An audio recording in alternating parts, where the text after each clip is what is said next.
오늘 이렇게 창립 23주년 감사 예배를 드리면서 또 여는 찬양도 또 대표기도 또 특별 찬양도 이렇게 은혜롭게 함께하고 오늘 우리가 말씀을 나누려고 하는데 그 전에 간단하게나마 우리 교회가 이렇게 지내왔구나, 사진이 굉장히 많지만 그 중에 작년에 안 본 거를 기준으로 조금 해서 하나님이 이렇게 인도하셨구나 생각하면 좋을 것 같습니다.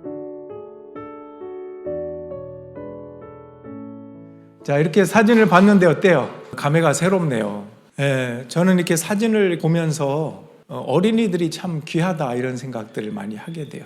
기도하는 모습, 낄낄거리고 웃는 모습, 이런 것들이 얼마나 예쁜지 모르겠습니다. 여러분, 예배 후에 우리가 이제 비빔밥을 먹게 될 텐데 군침 돕니까? 여러분, 제가 알기로 비빔밥을 하는 이유가 각자 재료를 준비해 와서 한 가지의 음식을 만드는 것처럼 우리의 모습은 각자 서로 다르지만 주님 안에서 하나가 된다. 저는 그렇게 생각을 하고 있습니다. 하나님이 우리에게 기대하시는 것이 있어요. 하나님이 뭘 기대하시는가? 두 가지만 말씀드리려고 합니다. 믿음과 기도. 하나님은 우리의 믿음을 기대하시고 우리가 하나님께 대화하기를, 기도하기를 기대하신다. 오늘 본문 말씀에 보니까 하나님을 어떻게 기쁘게 할 수 있는가에 대해서 나오는데 믿음이 없이는 하나님을 기쁘게 할 수 없다 이렇게 나오거든요. 반대로 얘기하면 믿음이 있어야 하나님을 기쁘게 할 수 있다, 그런 뜻 아니겠습니까? 그래서 믿음이 중요합니다. 자, 믿음이란 무엇인가? 오늘 본문 말씀에 여기 보니까 하나님이 계시다는 거, 이걸 믿는 거예요. 두 번째는 하나님이 자기를 찾는 자들에게 상 주시는 분이라는 거, 이걸 믿는 거예요. 첫 번째로 포인트가 하나님이 계시다는 것을 인정하는 것, 이것이 믿음이다. 그 믿음이 있어야 하나님을 기쁘게 해드릴 수 있다, 이런 뜻입니다. 근데 여기서 믿음이라고 하는 것은 추상적인 거를 믿음이라고 하지 않고 믿음은 관계입니다. 관계.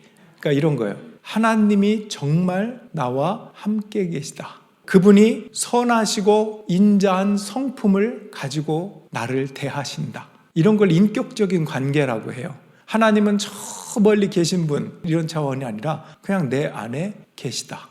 유기성 목사님이라고 한 분이 여러 좋은 말씀을 하셨는데 그 중에 제가 기억나는 예화가 하나 있어요. 그게 뭐냐면 집에 아버지 계시니? 그러면 예 계세요 이렇게 얘기하지 계신 줄 믿습니다 이렇게 얘기하는 사람 없다는 거예요. 그죠? 아빠 계시니? 할 때 예 계세요, 이게 진짜 믿음이죠. 하나님 계십니까? 할 때 하나님이 계신 줄 믿습니다 보다는 하나님 계세요, 이게 인격적인 관계에서 나오는 믿음이라는 말입니다. 제가 물어볼게요. 여러분 마음으로 대답해 보세요. 하나님 계신가요? 네. 여러분이 하나님이 계시다라고 말하는 그 믿음, 아까 하나님이 계신 줄 믿습니다라는 대답도 있었고 또 아마 계실 거예요, 또 대답이 잘 모르겠는데요. 자, 여러분 선택해 보세요. 어떤 대답이 마음에 듭니까? 손님이 찾아왔는데 여러분 집에 버젓이 있는데 자녀가 어떤 대답을 할 때 마음에 들겠습니까? 엄마 계세요? 이겁니까? 엄마 계신 줄 믿습니다? 이겁니까? 계실 거요? 이겁니까? 잘 모르겠는데요? 이겁니까? 엄마 계세요? 이거죠. 이게 바로 한 집에서 관계를 맺으며 살아가는 사람이 할 수 있는 대답이에요. 하나님께도 마찬가지입니다. 믿음이라는 것이 믿음이 있어야 구원을 받는데 이렇게 단계가 있고 이렇게 해야 되는 거래, 이런 이론이나 논리나 정신적인 개념이라기보다도 믿음은 인격적으로 그분을 인정하는 거예요. 그분은 살아계십니다. 그분은 내 안에 계십니다. 주님은 기대하셔요. 제가 목회를 해오면서도 이걸 바라고 기도하고 기대하고 기다렸던 것 같아요. 우리 성도님들이 복 받게 해주세요, 이거 기도 문제 때문에 죽겠어요, 이렇게 되게 해주세요, 도 소중하지만 무엇보다도 하나님이 내 안에 계세요, 살아계세요, 그분은 나와 관계가 있는 분이에요, 이거를 원했던 것 같아요. 그분의 성품, 그분은 언제나 선하시다는 것, 합력하여 선을 이루시기 때문에 지금 내가 고난을 받고 어려운 일에 처해 있어도 그분은 선하셔서 내가 생각한 것 그 기대 이상으로 더 엄청나게 좋게 복을, 상을 베풀어 주신다고 하는 것을 아멘으로 받아들이기를 저는 그렇게 기대했던 것 같아요. 하나님도 그렇게 기대하지 않으셨을까 싶습니다. 하나님 하면 저기 멀리 어딘가 우주 끝에나 계신 분이겠지, 이것이 아니라 내 안에 계셔. 이렇게 고백할 수 있기를 주님의 이름으로 축복합니다. 요한복음에 나오는 말씀인데 6장 29절에 먼저 보여주세요. 사람들이 예수님께 물었어요. 예수님, 우리가 어떻게 무엇을 해야 하나님의 일을 하는 겁니까? 우리도 하나님의 일을 하고 싶어요. 어떻게 하면 하나님의 일을 하는 겁니까? 바꿔 말하면 어떤 일을 해야 하나님을 기쁘게 하는 겁니까? 예수님이 대답해요. 말씀하셨다. 하나님께서 보내신 이를 믿는 것이 곧 하나님의 일이다. 이 한마디. 하나님이 보내신 이가 누구예요? 예수 그리스도 본인이에요. 예수 그리스도를 믿는 것이 하나님의 일이다. 우리는 은혜 받으면 봉사하고 헌신하고 뭔가 하고 싶어요. 하나님의 일이라고 해서 막 하고 싶어요. 되게 선하고 좋은 거예요. 근데 자칫 내 안에 하나님이 계심을 믿습니다 정도로만 이 은혜 받고 그치면 우리의 헌신과 봉사가 다른 사람을 다치게 할 수도 있어요. 내가 드러나거나 인정받기 원해서 하나님 앞에 기쁨을 드린다고 하면서도 내가 중심이 되는 봉사와 헌신을 하게 돼 있어요. 그러다 보면 나도 다치고 옆 사람도 다쳐요. 제가 조정민 목사님이라는 분의 설교를 들은 적이 있는데 그분이 이런 반전의 이야기를 하시는데 얼마나 와닿는지 참 의미가 있는 거였는데 뭐냐면 여러분 그 얘기 아세요? 성경에 내 오른손이 한 일을 왼손이 모르게 하라. 알죠? 그래서 우리가 구제하거나 봉사하거나 헌신할 때 꼭 누구한테 알리려고 하지 말고 하나님이 보고 계시니까 너조차도 스스로 모르게 그렇게 헌신해라. 그게 하나님 기뻐하시는 그런 의미에서 예수님이 하신 말씀이에요. 그분이 이런 얘기를 해요. 우리는 오른손이 한 일을 왼손이 모르게 했다고 알리고 다닌다. 되게 전곡을 찌르죠. 여러분 이런 것처럼 우리 크리스찬으로 산다고 하지만 진짜 예수님이 하나님이 내 안에 계시다는 이 고백이 없이 모든 일을 할 때는 다 내 자랑, 나를 드러내는 일이에요. 그래서 예수님이 뭐라고 하셨다고요? 하나님께서 보내신 일을 믿는 것이 하나님이에요. 여기서 믿음이 하나님은 계세요. 우리 집에 내 안에 하나님이 계세요라고 담백하게 고백할 수 있는 그 믿음, 참 믿음을 말하는 거예요. 예수님을 잘 믿는 믿음으로 하나님을 기쁘게 해드리는 것, 그것이 얼마나 귀할까. 생일을 맞이해서 정말 믿음이 있는 교회가 되고자 하는 그 기도의 소원, 그 기도의 제목이 있다면 얼마나 좋을까 싶습니다. 자, 첫 번째 하나님의 기대는 참 믿음을 갖는 성도 이거였어요. 두 번째 하나님은 어떤 기대를 갖냐면 우리가 기도하는 사람, 다른 말로 하나님과 대화하는 사람. 여러분 사랑해서 결혼해서 같이 살아도 대화가 안 통하면 어때요? 하나님과의 대화가 바로 기도입니다. 말씀해 보면 하나님은 자기를 찾는 사람들에게 상 주시는 분이라는 것을 믿어야 된다. 하나님을 찾는다는 게 어쩌면 기도입니다. 하나님께 간구하고 하나님의 뜻이 무엇입니까? 구하고 찾는 것, 이것이 기도 아니겠습니까? 하나님은 우리에게 자유의지를 주셨다 이런 얘기 많이 듣죠. 사랑을 생각해 봅시다. 여러분이 연애하고 누군가를 사랑한다고 할 때는 뭐 프로포즈를 한다 생각해 보면 강제로 하지 않습니다. 반지를 줄 때도 무릎 꿇고 그 사람의 동의를 구해요. 사랑은 이렇게 동의를 구하고 상대방의 자유의지를 존중하는 것이 진짜 사랑입니다. 하나님이 우리를 사랑하신다고 할 때는 우리의 자유의지를 존중해 주셔서 악을 선택할 수도 있고 하나님을 선택할 수 있게 놔두셨어요. 선택권을 우리에게, 물론 하나님은 하나님을 선택하기를 원하셔요. 우리가 죄를 선택하거나 인간 자신의 욕심을 따라 살기를 원하지 않으십니다. 그럼에도 불구하고 우리를 사랑하시고 존중하셔서 자유의지를 주십니다. 그런데 기도는 하나님 제가 할 수 없으니 도와주세요. 요청하는 거예요. 자유의지를 거스르지 않으면서 하나님과 관계할 수 있는 유일한 방법이 기도예요. 하나님 저를 도와주세요. 내가 요청하니까 하나님은 우리의 자유의지를 거슬리지 않으면서 오케이 하고 응답할 수 있습니다. 그래서 기독교인들은 하나님께 기도하면서 하나님과 그런 관계를 맺고 기도의 응답을 받는 것입니다. 여러분은 예배드리면서 기도하나요? 여러분의 모습을 위에서 지켜본다고 생각하고 상상해 봅시다. 자, 여러분이 차에서 내렸어요. 혹은 걸어서 저 문을 들어왔습니다. 자, 들어와서 뭐 합니까? 기도하는 분 계십니까? 조용히 앉아서 하나님께 기도하는 거예요. 하나님 오늘도 지난 한 주간을 돌아보니까 정말 주님 없이 살 때도 있었던 것 같습니다. 내 삶에 주님뿐인데 주님을 잊고 살았네요. 용서해 주세요. 제가 이 자리에 있을 수 있도록 건강 주시고 걸어올 수 있도록 도와주신 것 감사합니다. 가족도 주시고 한 주 동안 잘 지낼 수 있게 하셨습니다. 오늘 예배를 통해서 내 마음을 열어주셔서 주님을 만나는 예배가 되게 해주세요. 이 예배를 위해서 준비하고 찬양할 때 나도 함께 더불어 기쁨으로 찬양하겠습니다. 말씀을 들을 수 있게 하시고 들을 귀를 열어주시고 하나님 앞에 믿음으로 나갈 수 있도록 도와주세요. 이렇게 기도하면 참 좋을 것 같아요. 그죠? 네. 또 예배 드리고 있는 여러분의 모습을 보세요. 자, 예배 드릴 때는 그냥 앉아 있는 것이 예배인가요? 여러분이 앉아서 아무것도 안 하는 게 아닙니다.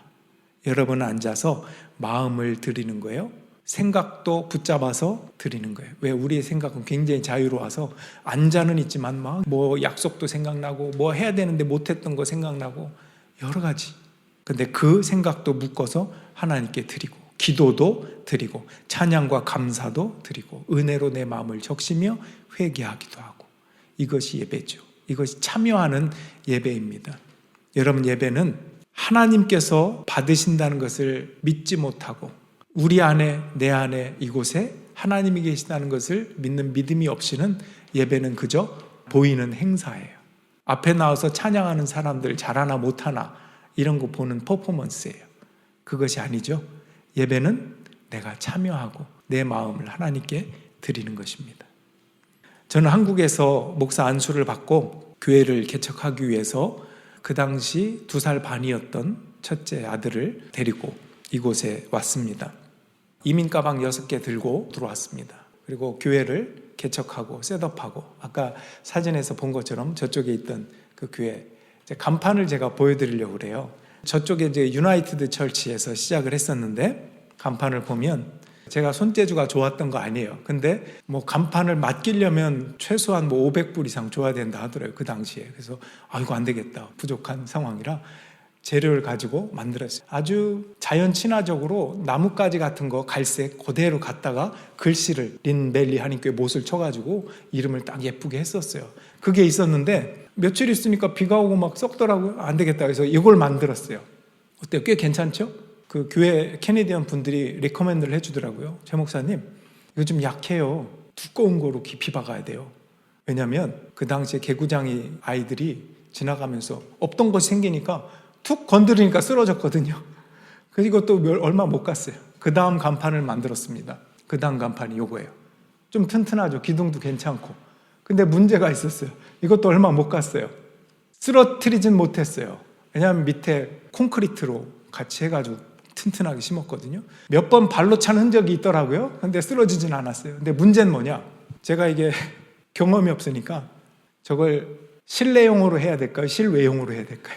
실외용으로 소금에 절인 그 나무가 있어요. 목재가. 제가 실내용으로, 왜? 그게 싸더라고. 목재소에 가보니까 이거 싸네. 이거로 하면 되겠다. 계속 그거로 만든 거예요. 그래서 보니까 이게 한 달 정도 가니까 또 곰팡이 피고 그냥 안 되겠다. 그래서 맡겼습니다. 이번에는. 그래서 만든 게 그 다음 간판이에요. 꽤 괜찮죠. 예, 돈을 줘야 되겠더라고요. 물론 이제 저도 많이 배웠습니다. 그렇구나 하면서 하나씩 배워가기 시작했어요. 그런 것처럼 저도 목회하면서 제가 목사 안수 받고 왔지만 완벽한 상태로 왔겠습니까? 하나하나 배우는 거예요. 실수하고 또 허물이 있고 그러면서 배워간 것이 아까 말씀드린 것, 제 마음의 기대와 소망이 하나님의 기대와 소망이 되기를 바란 것이 뭐냐? 우리 성도님들이 다른 것, 뭐 봉사도 많이 하고 다 그러길 원해요. 그렇지만 그거 이전에 하나님이 계시다고 참 믿음을 갖기를 기대해요. 그리고 하나님과 소통하고 기도하고 대화하면서 하나님은 응답하시는 분, 복을 주시는 분, 상을 주시는 분이라는 것을 체험하기를 그렇게 기대했던 것 같아요. 그런 마음으로 지금까지 왔습니다. 여러분, 복은 대박이 아니라 누적이라는 말 있습니다. 복이라고 하면 우리는 보통 대박 나세요 인사 많이 하잖아요. 근데 성경적인 복은 대박도 뭐 쓸만한데 어떤 때는 대박이 쪽박이 될 때도 있더라고요. 근데 그게 아니라 복은 대박이 아니라 누적이다. 때론 인내하고 기대하고 소망하고 기다리면서 하나님이 빚어주시는 성품 한 번에 되나요? 그게 하나님이 여러 가지 일들을 통해서 하나님의 마음을 알고 그분을 체험하면서 만들어져가는 하나님의 성품과 마음, 이것을 우리가 갖길 원하셔서 그런 세월 동안 누적된 복을 우리에게 주시는 겁니다. 믿지 않던 영혼이 주님께 돌아오는 일, 은혜가 없이 믿었던 사람이 은혜를 받아서 섬기는 일, 또 믿음을 가지고 우리가 열매가 되어가는 그 일들, 이것이 우리 교회에게 주신 일들입니다. 아무쪼록 오늘 두 가지 말씀을 간단하게 드렸죠. 첫 번째, 하나님의 기대가 뭐라 그랬죠? 하나님 기대는 믿음인데 진짜 믿음, 하나님이 계십니다라고 고백할 수 있는 믿음, 이 믿음을 갖기 원합니다. 두 번째는 상 주시는 이심을 구하고 찾는 기도, 하나님과의 관계 속에서 그분과의 대화. 하나님은 이 두 가지 믿음과 기도를 기대하십니다.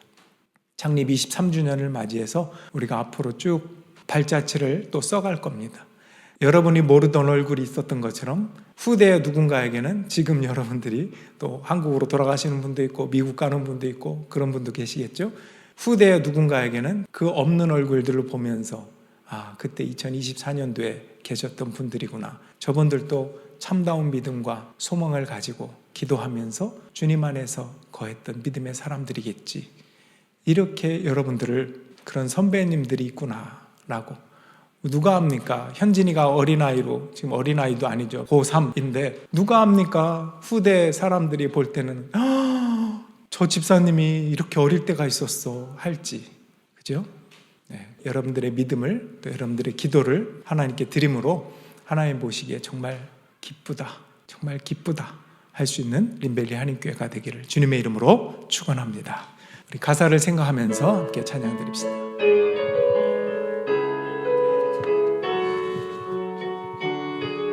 주 안에 우린 하나,